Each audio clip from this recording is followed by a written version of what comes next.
In this tutorial, I'm going to show you how to create an advanced RGB image with MicroObservatory, using what we call a dark image to remove pixel noise. By now, you should have already learned how to create a standard RGB image in MicroObservatory using red, green, and blue filters and RGB mode. If that doesn't sound familiar, you should probably go back and first watch the tutorial, How to Create an RGB Image, and then come back here because we'll be building off of that tutorial in this one. Okay, let's start by going back to the email you got from MicroObservatory support with your red, green, and blue filtered images. These are all images of the Crab Nebula. But there's something else in this email that I didn't tell you about in the tutorial to create a simple RGB image. For an advanced RGB image, you'll need this fourth image here, which you'll see is called a dark calibration image. Let me first explain what the point of a dark calibration image is. When a telescope takes an image of an object in the sky, its light detector records the perceived brightness of each point in the sky onto each pixel in the image. However, the detector isn't perfect and includes little amounts of false brightness into some of the pixels in the image. We can refer to this false brightness as noise. So if we take a dark image, meaning when the telescope isn't exposed to any light at all, we'll know that any brightness that gets recorded is the noise that the telescope is adding to each pixel. And we'll then be able to subtract this noise out of our actual images. So back to this email. You should be familiar with this step. Let's download all three RGB filtered images, and this time the dark calibration image as well. I'll download the dark image first. Don't forget that what you want is this link here that ends in .fits. This image is just a GIF preview of what your FITS image looks like, but we need to work with the FITS file itself.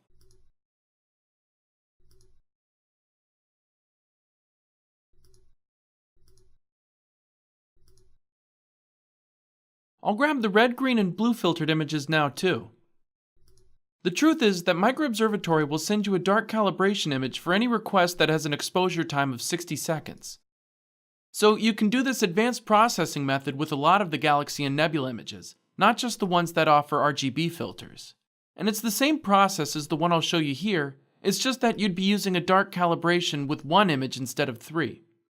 But if you're just curious how to use a dark calibration image, you can also watch the tutorial, How to Use a Dark Calibration Image. So with our four FITS images saved, let's go back into MicroObservatory at microobservatory.org. And as usual, let's go to the Observing with NASA portal. Since we already have the images we need, let's pull up the JS9 for Learners application by clicking on Analyze Images. Okay, so here we are in JS9, and let's bring in our four images. I'll do that by selecting all four images in this folder and dragging them into the JS9 window. You can see when I click on the My List dropdown that all four images have loaded into the application. Let's work with the top Crab Nebula image. Out of curiosity, I wonder what filter this image was taken with. Image dropdown, Display FITS header, and it looks like this is our red filtered image. Now, normally at this point we'd start changing scales and brightness limits, but for advanced processing, let's hold off on that for a second. The very first step here is to deal with the dark image and removing image noise. Okay, remember we have our red filtered image open? With that in mind, let's click on the Tools dropdown and choose Image Math. And here's the widget that allows us to remove dark image noise from our images. We might as well drag it over to the side where it won't be in the way. Because we're currently open on the red filter image, that's also the image that will be affected by this image arithmetic window. You can see the active file here is the same file name as our red image in My List. They both thinned in 082754. The first thing we have to decide is what to be done to our red image. Since we want to remove noise, let's select Sub for Subtract from the Operations dropdown. If we chose Add, we would be adding even more noise to the image, so we definitely don't want that. Next, we have to choose what we're removing. We're removing telescope noise, so choose Dark B in the Operand dropdown. One thing I should point out to you is that dark images are specific to the individual telescopes, not the objects they take images of.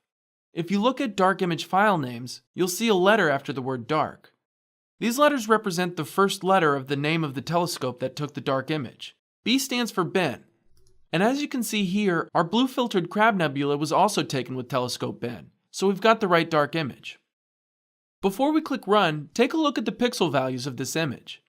When I wave my cursor around the dark areas of the image, the lowest pixel values I'm seeing are around 328 or 329. Okay, now click Run. You may notice that your image grew a little darker. And look, when I wave my cursor around the same dark area, the lowest pixel values are now around 8, 9, or 10. That's because the pixel value of each pixel in our dark image has been subtracted from each pixel in our red filtered image. This gives us an image without the telescope noise. Okay, now let's process this image as well as the other two after it. I'm not going to explain how all of these buttons and sliders here work, but if you're confused, I recommend you watch the tutorial How to Process a Fits Image. Okay, we still have the red image open in my list, meaning that it's in front for us to process. The first thing I need to do is enhance the image, and I do that by changing the scale to log and setting the low brightness limits to the lowest pixel value in the image, which is about 7 or 8 according to the pixel value here.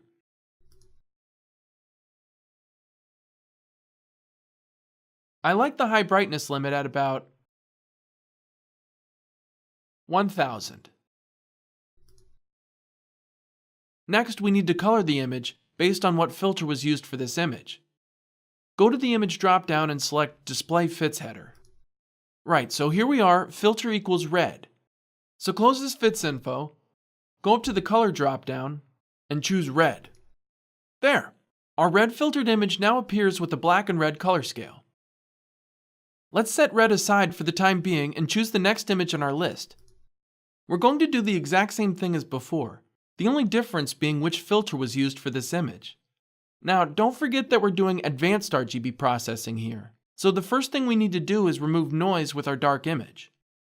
Now that we're in the second image in the list, when we look at the image math window, this file name now corresponds with the second file name in the list, meaning this is the image that will be affected. Same as before, you want to choose Sub, then select the dark image from the operand list and click Run. And with that, the dark image noise has been removed from our second image. Now to the rest of the steps. Change the scale to log, find the background sky pixel value, looks like it's about 5 or 6, update the low brightness limit, high brightness limit around, let's say 1000 again. Then figure out what filter this image was taken with. Looks like this image is green. Choose green from the color maps, and now our green filtered image has a black to green color scale. One left, so choose the third image on our list, which we can assume is the blue filtered image since we've already worked with the red and green images. Again, let's remove the dark image noise from this image. Go back to the image math window, which now lists the same file name as the third image in our list. Choose Subtract, select the dark image, and click Run. Now the third image has been updated, and we've successfully removed dark image noise from all 3 RGB images. So at this point, we can close the image arithmetic window because we won't need it anymore. One last time, let's change the scale to log. Find the minimum pixel value. Looks like it's 2 or 3, pretty low. Update the high brightness limit to, well, let's just go with 1000 again. We already have a good feeling this image used a blue filter, but let's just verify that. What do you know? Filter equals blue. Choose blue from the color dropdown, and now our blue filtered image has a black to blue color scale. At this point, we can close the dark image because we've successfully removed telescope noise from each of the 3 images. And with that, we're ready to combine our 3 colored images into one true color image. First, we need to be able to see all 3 layers at once. To do that, select RGB mode from the color dropdown. Now you can see the red, blue, and green image layers all on one screen. But they aren't lined up, so we have to shift them back into alignment. If you recall, the tool we need is in the Tools dropdown, and it's called Shift. I'm going to switch to the first image in my list as the layer to work with. And the color bar tells me that this is the red image. Sure enough, if I click around on these arrows, you can see the red image is shifting around a bit. This is a good layer to start with because it's easy to see.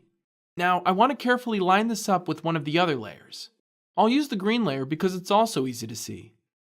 I'm just clicking the layers into alignment. Remember that each click moves the layer 1 pixel in that direction. Don't forget that you can use the magnifier feature under Tools to make lining up layers much easier to see. And looks like red could maybe go up into the right one or two more times. Maybe back one. And that looks pretty good to me. So let's line the blue layer up too, which was the third one. You can see the color bar down here is going black to blue. Okay, so shift that into place.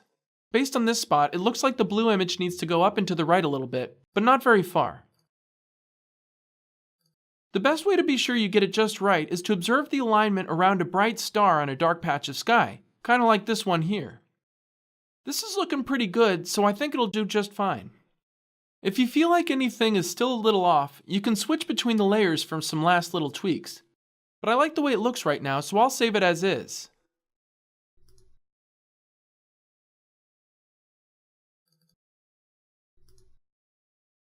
There! Not only do I have a fancy true color RGB image of the Crab Nebula, but I know that it's even sharper and more accurate than the version I created in the basic RGB tutorial, because I took the steps to remove pixel noise from each image layer first. And with that, you should now be able to create an advanced RGB image too.